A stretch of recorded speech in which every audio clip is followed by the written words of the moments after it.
Good day everyone, my name is Jonalyn P. Abiera. I am from BSED-II-SOCIAL Studies. So for this day, we will tackle or we will discuss the thing that's all about internet. So let's go.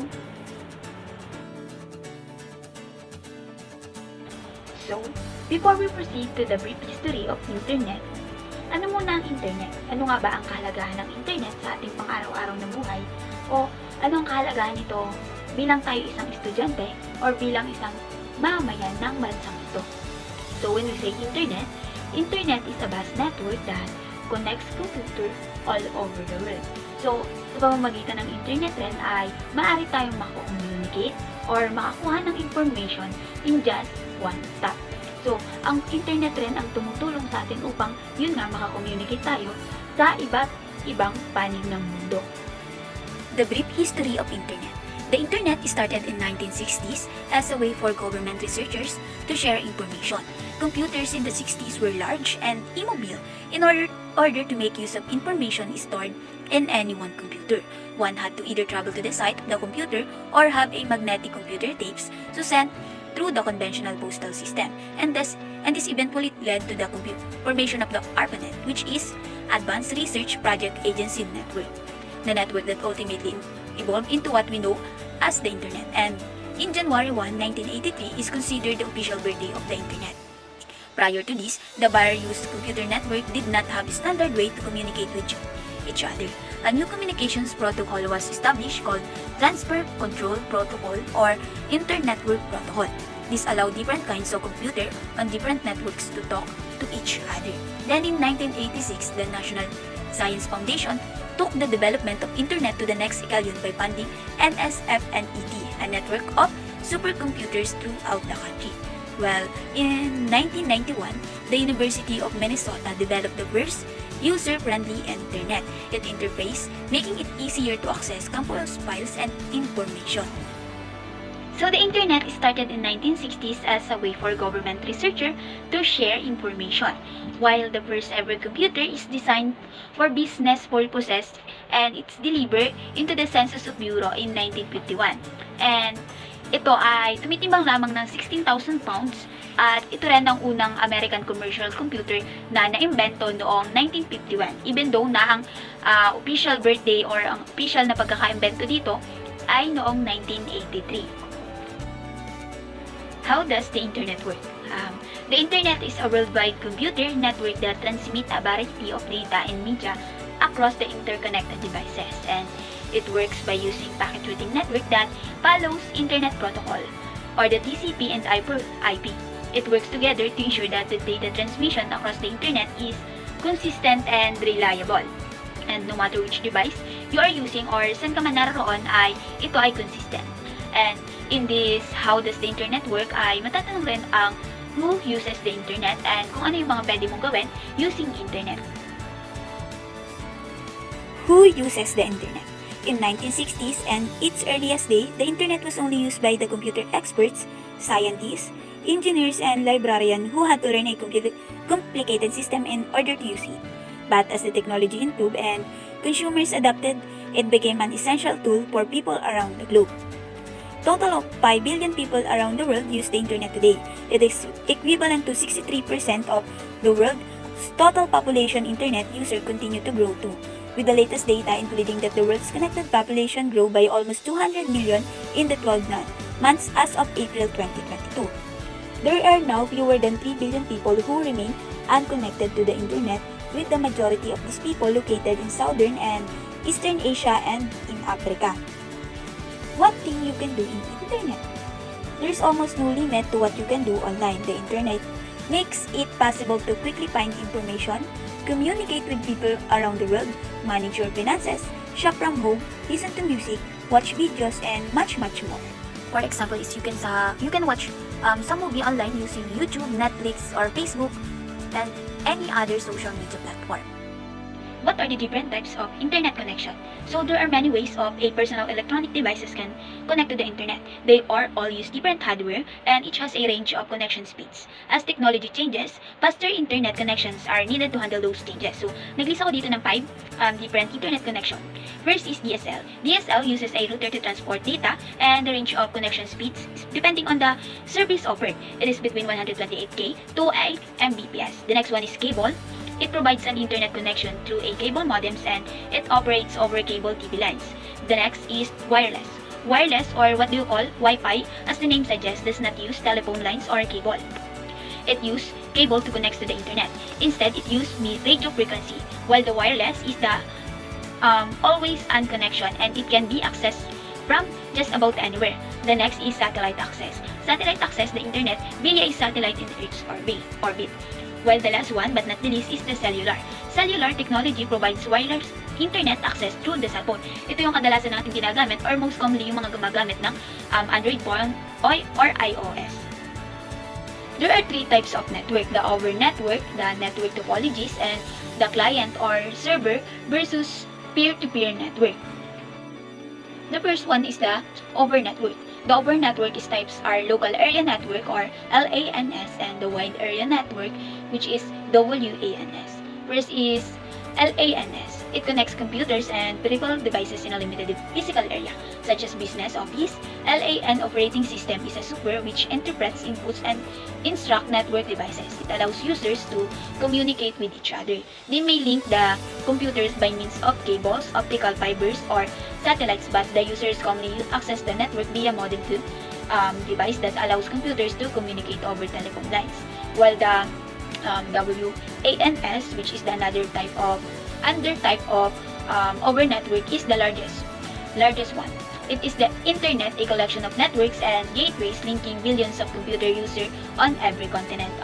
In short, mas malaki ang sakop na range ng WANS compare sa LAN. So when it comes naman sa network topologies, there are different ways of setting up a LAN, each with different types or benefits in terms of network speed and cost. 3 of the main topologies include the bus, star, and ring. The first one is the bus. Bus network is all the workstations, servers, and the printers are joined to one cable. At each end of the cables is a terminator and it's fitted to stop signals reflecting back down the bus. Ang advantage ng bus ay siya ay madaling ma-install at hindi siya magre-require ng maraming kable.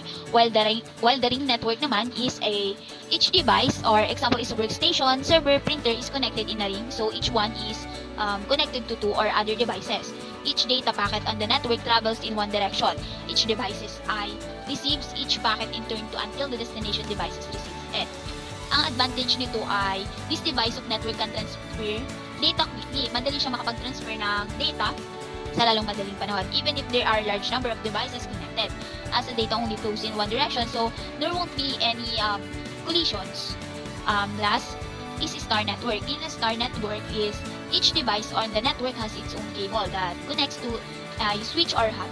This is the most popular way of setting up a LAN. You may find a star network in a small network of 5 or 6 computers where speed is a priority. Ang advantage nito is ito ay napaka-reliable. When cable or device fails, then all the others will continue to work. So kahit masira yung isa or mag-fail yung isang cable, magwo-work pa rin yung other cable. So the last one of types of network is client or server versus peer-to-peer network. When we say peer-to-peer network and client-server network, it means that the telecommunication network where the information is transferred from the source to the destination without any loss or only minimal loss of the transmission. In both these kinds of this network, a path is used for transmission and the information. And in the client-server network, the path is dedicated, but when the peer-to-peer network, it is not have dedicated path. When we say a client-server network, it includes many clients or workstation. Most of the data and the application get installed on the server. It also, when the client wants access to the resources, then they access it from the server. While when we say a peer-to-peer network, it is one that involves 2 or more than 2 computers that pull individual resources, like a printers, DVD players, and disk driver. These are shared resources that available in every computer in the network. Each of the computers will behave as the client as well as the server, and it communicates with the other computers directly. So the next one that we will tackle is all about the World Wide Web. So the World Wide Web is commonly referred to as WW or W3 or the web. It is an hypertext-based information system. It is an interconnected system of a public web page accessible to the internet. The web is not the same as the internet. The web is one of many applications built on top of the internet. Hypertext. When we say hypertext, it is a text which is not constrained to be linear. Hypertext is a text which condition or which contain links to other texts. And Tim Berners is the one that proposed the architecture of what became or what we known as the World Wide Web. He created the first web server, web browser, and web page on his computer at the CERN-P6 Research Lab in 1990. And in 1991, he announced his creation on the Hypertext News Group, marking the moment the web was the first made public. So, what are the impact of internet in our education? The computer and the internet were the most significant invention of the 21st century, and these two inventions have changed the way human beings operate as well when it comes in the education. At we all know naman, and alam kong ramdam din natin kung ano nga bang epekto or impact ng internet sa edukasyon natin sa panahon ngayon, lalo na tayo ay nasa gitna ng pandemic, na tayo ay patuloy pa rin ipinagpapatuloy ang pag-aaral na nasimula na. So, ang positive impact ng internet sa ating pag-aaral ay it made it possible for collaboration to occur instantaneously regardless of distance. So, ginawang posible ng internet ang mga imposibleng mangyari. Gaya na nga ngayon na tayo ay patuloy pa rin aral or patuloy pa rin umuusad bagaman tayo ay nasa gitna ng pandemic at hindi tayo nakakapasok ng literal sa mga school. Internet made it possible na we are all sanay na tayo ay in traditional learning, while ngayon ay tayo ay online learning. While the negative impact of internet naman sa ating education is that it has led to an increase in the rate of academic dishonesty. And aminin man natin o hindi ay mas rumami ang mga bata na nag-cheat or hindi honest sa kanilang pagsasagot in module or even though in online. So what are the internet impact in the following? First is banking, telecommuting, e-commerce, hospital health, entertainment, and government in politics. So first is banking. Information technology is the facilitating factor in driving business today, and especially in banking sector, from a transaction and analytical process to end user interface. For example, is before the internet ay computerization. Tayo ay manually nagde-deposit and nagwi-withdraw, where all banks did, and the service standard were far below standard. But because of the internet and computerization, the banking sectors have become a consumer-oriented market. And when it comes to telecommuting naman, telecommuting is the ability for an employee to complete work assignment from outside the traditional workplace by using telecommunication tools. For example is ngayong pandemic ay maraming mga worker ang nag-work from home. Ang advantage ng telecommuting or ang epekto ng internet sa telecommuting ay na-reduce ng internet or na-reduce nito ang expenses ng mga empleyado. Telecommuting cost savings aren't just good news for you and your employees' benefit.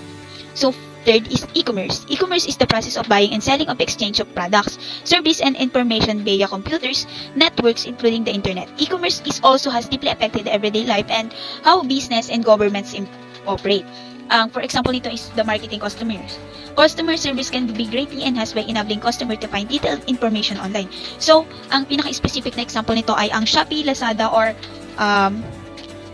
mga barter sa Facebook, ganon, mga online sell, yun ay pinaka-specific na example ng e-commerce shopping using internet. While the hospital health naman, ang impact ng internet sa health naman or sa hospital ay it improve information access through internet health information. Given the information is clinically relevant, accurate, and validated, has the need to improve outcomes. Mas pinadali at mas convenient nito para sa mga pasyente or the guardian at even sa mga nurses na duty ang pag-access ng mga infos. Samantalang sa entertainment naman, ang impact nito ay one of the best benefit of using the internet for entertainment is definitely the low price. For example is, pwede tayong manood ng YouTube, Netflix, and sa other social media platforms na libre at kung may bayad man ay napaka-cheap lang ng bayad niya. While the impact naman ng internet sa government politics is, when it comes sa politics, ang internet may also change the way in which political groups and politicians conduct election campaigns. Gaya ng nangyari ngayon na election ay ginamit nila ang iba't ibang social media platforms sa pangangandidato or pangangampanya. Internet threats and risks, or cybersecurity. A cybersecurity threat refers to any possible malicious attack that seeks to unlawfully access data. It disrupts digital operation or damage information. And for example is phishing. Phishing attack use fake information or fake communication such as an email to trick the receiver into opening it and carrying out the instruction inside, such as providing a credit card number. So meron akong nakita somewhere na nag-report na hinak or kinuha yung some number doon sa Gcash nila at nakuha lahat ng laman. Parang ganun yung sa phishing. The goal is to steal sensitive data like credit card and login information to install malware of the victim's machine. With the right password, a cyber attacker has the access to vault information at strategy of cyber attacker naman ay gumamit ng mga heavily on human interaction and often involves a tricking people.